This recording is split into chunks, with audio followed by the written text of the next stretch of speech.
Sans culotte et sans tête. Julie Gaillet ose l'humour noir face à Julia Vignali. Invitée sur Europe 1, Julie Gaillet a tenté un brin d'humour noir au micro de Julia Vignali ce samedi 28 décembre. Julie Gaillet a une actualité débordante en cette fin d'année 2024. Le 25 décembre dernier, France 2 a diffusé dans l'après-midi le film Polly, réalisé par Nicolas Vanier, Belle et Sébastien, où l'actrice donne la réplique à François Cluzet, Patrick Timsit et Élise de Lambert. C'est ensuite au cinéma qu'On la retrouvera très prochainement.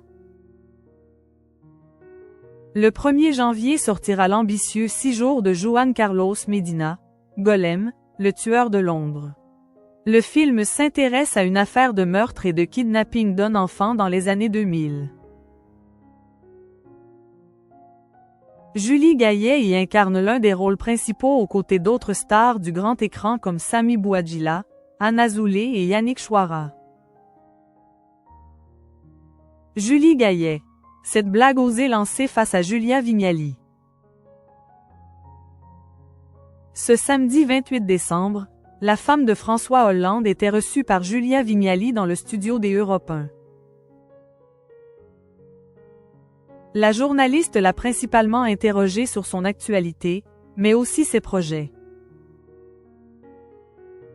Les auditeurs ont notamment appris que Julie Gaillet reviendra à la télévision l'année prochaine dans le rôle d'Olympe de Gouges, à l'origine de la Déclaration des droits de la femme et de la citoyenne et guillotinée. Alors qu'elle présentait cette figure historique encore trop méconnue, Julia Vignali s'est laissée aller à qualifier la révolutionnaire de femme de tête. Julie Gaillet a aussitôt rétorqué avec un humour noir qu'On ne lui connaissait pas. Elle est sans culotte et sans tête. Puis l'interview a repris son cours sans le moindre heurt. Julie Gaillet. Je voulais que ça soit vu. À l'heure où la cancel culture agite l'opinion publique, Julie Gaillet appelle à mettre en avant la bright culture et plus particulièrement les femmes dont l'histoire n'a pas été encore racontée. Les femmes sont montées à Versailles, en 1789, a-t-elle rappelé sur Europe 1. C'est quand même grâce aux femmes que la Révolution française démarre. La première biographie d'Olympe de Gouges n'a été publiée qu'en 1981.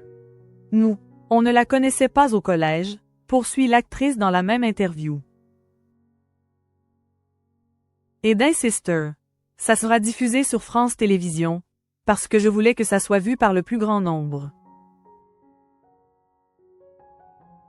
Olympe, une femme dans la Révolution, qu'elle co-signe avec Mathieu Busson débarquera probablement sur le petit écran d'ici mars 2025.